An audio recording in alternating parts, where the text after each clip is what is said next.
आमदाराला निवडून दिल्यानंतर काय करणार हे मी तुम्हाला सांगतोय। खेड आळंदी विधानसभा मतदारसंघामध्ये MIDC आणि इतर औद्योगिक क्षेत्रात स्थानिक भूमिपुत्रांना रोजगारमध्ये प्राधान्य देण्याचा वादा, खेड तालुक्यात प्रशासकीय इमारत, कृषी भवन आणि इतर सुसज्ज कार्यालय उभारण्याचा वादा, शेतीला दिवसा मोफत वीज देण्याचा वादा, दिवसा आत्ता तर 3, 5, 7.5 दिलेलेच आहे, पण दिवसा रात्री आहे, आता ते दिवसा द्यायचं आहे। त्याच्यामध्ये असं म्हणलं ना तर अजिबात देणार नाही, बसा गप्पा बसा, आवाज काढला तर नाही देणार। मी शब्दाचा पक्का बोलू ना, गप्पा बसायचा। लाडकी बहीण योजना ही पुढं आपल्याला कायम त्या ठिकाणी चालू ठेवायची। अरे थांब ना, मी खरंच सांगतो तुम्हाला, महाराष्ट्र मला ओळखतो, मी जर तुम्ही तसं म्हणलं ना मी नक्की म्हणेल बाहेरचा आलाय आणि हा असं म्हणतोय याचा अर्थ याला दिवा मिळू नये, तसा बोलला की अजित देणार नाही म्हणून तो बोलतोय का बजायचं की 2019ला याच ठिकाणी दिलीपरावांच्या सभा झाली आणि त्यावेळेस खेड तालुक्यामध्ये प्रचंड वाढलेली गुंडगिरी फक्त दिलीप मोहितेच मोडून काढू शकतात, त्यांच्यात ती धमक आहे म्हणून त्यांना उमेदवारी दिलेली आहे। तुम्ही त्यांना निवडून द्या, ते इथली गुंडगिरी व दहशत मोडून काढतील आणि इथल्या दहशतीला मुकाबला करतील असं त्या ठिकाणी सांगण्यात आलेलं होतं।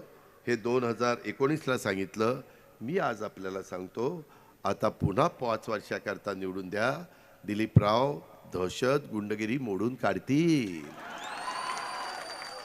त्यामध्ये कुठलीही पण अडचण येणार नाही।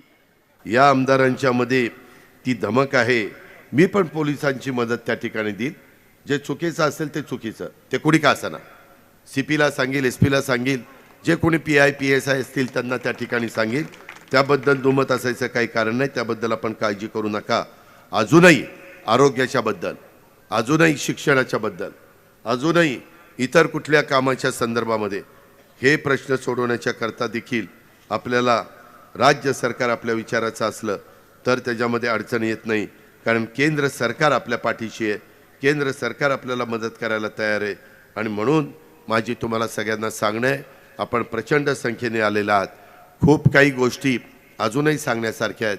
माझी तुम्हाला एवढीच आग्रहाची विनंती आहे, नम्रतेची विनंती, कळकळीची विनंती आहे, हे सगळे आमचे भाजप, शिवसेना, राष्ट्रवादी, RPI एकाच स्टेजवर बघितल्यानंतर आता हे सगळे एक आलेले आहेत, आता समोर काही नाही असं समजण्याचं कारण नाही।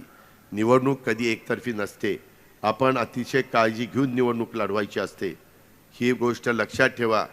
समोरचा माणूस तुल्यबळ आहे असंच समजायचं असतं आणि निवडणूक लढवायची असते, आचारसंहितेचा तंतोतंत पालन करून ते करायचं असतं।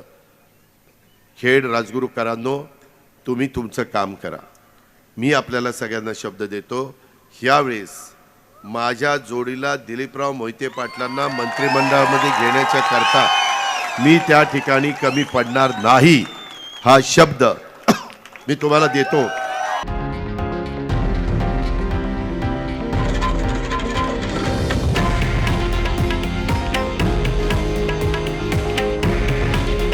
हे आहे देशातील नंबर 1 न्यूज नेटवर्क आणि आपण पाहत आहात TV9 मराठी।